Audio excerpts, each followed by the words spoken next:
रघुपति राघव राजा राम, पतित पावन सीताराम, ईश्वर अल्लाह तेरो नाम, कांग्रेस को सद्बुद्धि दे भगवान। मैं इसलिए कह रहा हूं कि जब विकास को विनाश के चश्मे से देखते हैं और जिनके दिल में सत्ता सेवा का भाव के रूप से जन्म ले लिया हो, जिनके दिल में विकास को देखने के लिए राजनीतिक अंधापन आ गया हो, वो विकास को विनाश के रूप से ही देख सकता है। तो ये कांग्रेस पार्टी के लिए एक स्टेटमेंट कोटेड है। दूसरी बात, आज सोमनाथ मंदिर जी की भी बात हो रही है। बेशक वो देश की सबसे बड़ी त्रासदी थी और मेरा सौभाग्य है कि मैं दर्शन भी किया हूं और वहां के लेजर शो के उसके इतिहास को भी देखा हूं, समझा हूं और बैठकर जानने का प्रयास भी किया हूं। लेकिन हमें यह भी ज्ञात होना चाहिए सर कि मानसिकता कितनी भी क्रूरता भरी क्यों ना हो, कितनी भी घृणा दृष्टि की क्यों ना हो, लेकिन सस्ती के आगे, संस्कार के आगे वो बौना ही दिखता है जिसका जीता जागता एग्जाम्पल लहराता वो ध्वज हमारे सोमनाथ मंदिर पे दर्शाता है। और सोमनाथ हमारा प्रतीक है, वो महादेव का प्रतीक है जिसने जहर को पी के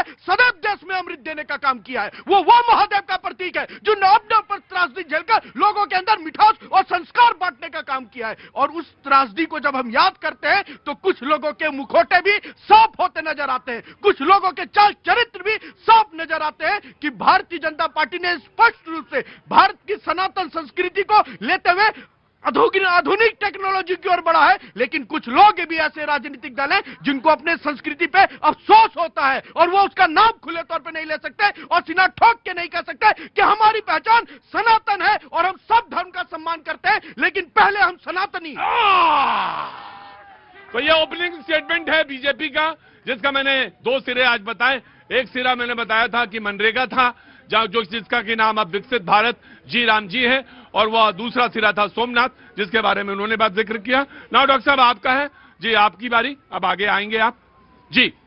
देखिए, भाजपा की जो है कई दिनों से राजनीति इस तरीके की चल रही है कि धर्म के आधार को लेकर जिस तरीके से भाजपा जो राजनीति कर रही है, उस समय जो नेहरू जी के समय में जो हालात थे, वो हालात देश मासी बदहाली से गुजर रहा था।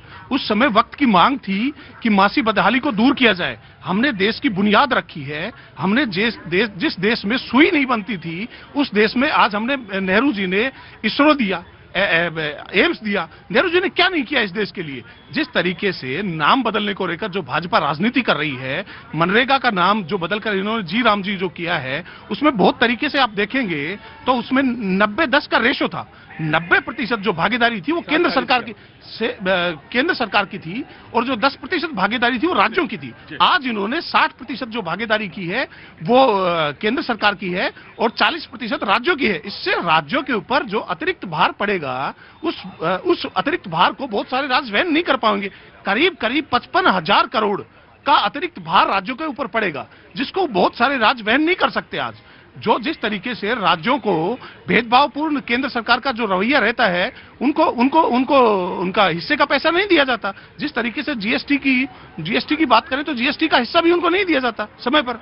तो बहुत सारी चीजें हैं आज देश के सामने, बहुत सारी जरूरत। Right, taking your point, opening statement है। Now the second term BJP का फिर से जी। आज हमारे कांग्रेस के प्रवक्ता पहली बार है, मैं उनका स्वागत करता हूं व्यक्तिगत रूप से भी। हाँ। और बड़े शालीनता करना भी चाहिए। बढ़िया बोला डॉक्टर साहब ने, बहुत बढ़िया बोला। बड़ी शालीनता के साथ उन्होंने अपने वक्तव्य को रखा, तो मैं उनको जवाब दे रहा हूँ। लेकिन मैं आपको एक बात और बता दूं, ये पहली बार आए हैं और बार बार आएंगे, तो ऐसा नहीं कि जो बार बार आता है उसके साथ आप जो है और तरह से पेश आते हैं। जो पहली बार आए उससे पहली दूसरी तरह से पेश आते हैं। भैया जी, हम तो बस यहाँ पे इतना जानते हैं कि ऐसा लोकतंत्र का मंच है जहाँ यहाँ से लोग सांसद बन के निकल गए और मैं भी उसी कड़ी में आपके मंच।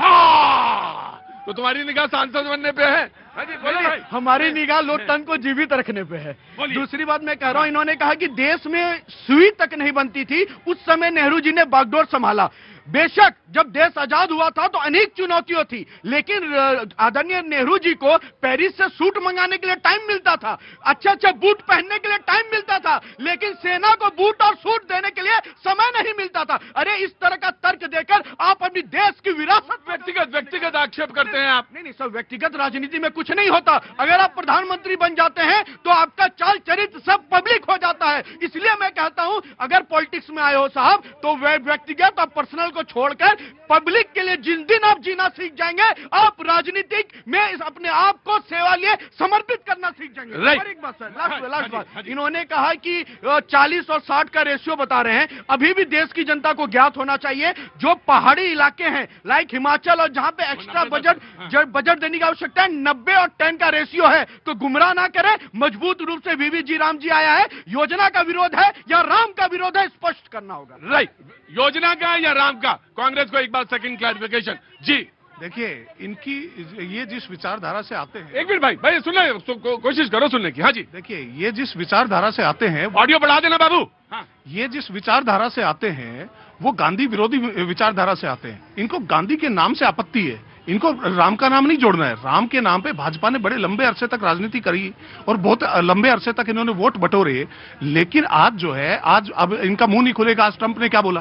ट्रंप ने बोला कि मोदी को जो है, मुझे मालूम है कि मुझे खुश करने के लिए ऐसा कर रहे हैं, रशिया से तेल कम खरीद रहे हैं। इन सवालों का जो जरूरी सवाल है उनको जवाब नहीं देंगे। जनता का ध्यान भ्रमित करने के लिए इस तरीके की बातें इनके द्वारा की जाती है। इनका चाल चरित्र चेहरा पूरा देश जानता है कि नेहरू जी के बिना अगर इनकी राजनीति नहीं होती, क्योंकि नेहरू जी की बात करेंगे तो इनको आज की जवाबदेही से पॉइंट। जी जनाब। धन्यवाद प्रतीक जी। पहले तो आपको और पूरे देश को भारत माता की जय, वंदे मातरम। धर्म की राजनीति की बात कर रहे थे अभी, ये कह रहे थे कि ये ऐसी विचारधारा से आते हैं जो कि महात्मा गांधी का विरोध करती है। पहले तो इनसे पूछिए कि महात्मा गांधी जी जब स्वर्गवास हुआ था उनका, उस समय में उनके अंतिम शब्द क्या थे? हे राम। और वही कांग्रेस है जिसने इस देश की सर्वोच्च अदालत में लिख कर दिया था कि भगवान श्री राम का कोई अस्तित्व नहीं है। ये उस राम सेतु जो कि भगवान श्री राम लला विराजमान, वो ये कहते हैं कि आप राम की राजनीति करते हो। सर वो ये कह रहे हैं कि हम गांधी की राजनीति ही नहीं करते। मैं आपसे पूछता हूं, स्वच्छता अभियान महात्मा गांधी जी की पहले 12 अक्टूबर को शुरू किसने किया? क्या 60 साल तक कांग्रेस के पैर में मेहंदी लगी हुई थी या हाथों में इन्होंने? बड़ा जबरदस्त मेहंदी लगी थी कि क्या फूल लगे थे, तमाम सारी बातें। जी नमस्ते, कहाँ से आना हुआ आपका? जी दिल्ली में पंजाबी बाग। पंजाबी बाग से। क्या नाम हो गया आपका? मेरा नाम कविता है जी कविता जी, कुछ कहना है आपको, कुछ बोलना है? सर मैं यही कहना चाहूंगी, राम का देश है, राम का रहेगा। जितनी मर्जी राजनीति करो या मत करो, राम का अस्तित्व कोई मिटा ही नहीं सकता। समाजवादी पार्टी, अच्छा पूरी कर लो, जल्दी करो, लेकिन कोई गांधी जी की विचारधारा क्या थी? सब समान होने चाहिए। आजादी के बाद इस भारत के अंदर मातृशक्ति को इज्जत कर देने का काम किसने किया? नरेंद्र मोदी सरकार ने किया।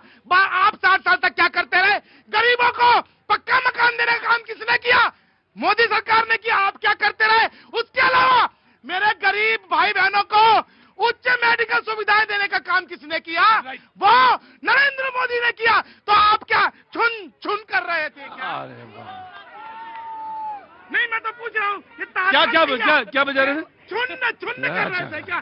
ताता था या नो, समाजवादी पार्टी।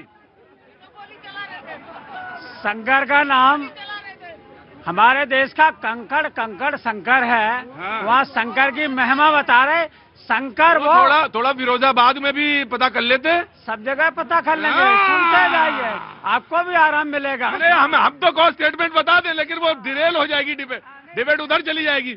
नहीं तो आप ही के नेता हैं, जिलाध्यक्ष हैं, सुना स्टेटमेंट देखा होगा आपने।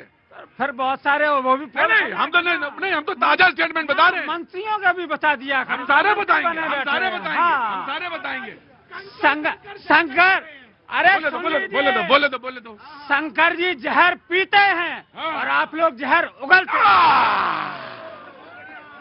शंकर पीते हैं जहर, और ये बीजेपी वाले आपके मुताबिक जहर उगलते हैं। हाँ। यही लोग हैं जो 80-20 का नारा देते हैं। हाँ। यही लोग हैं जो अली बजरंगबली का नारा देते हैं। यही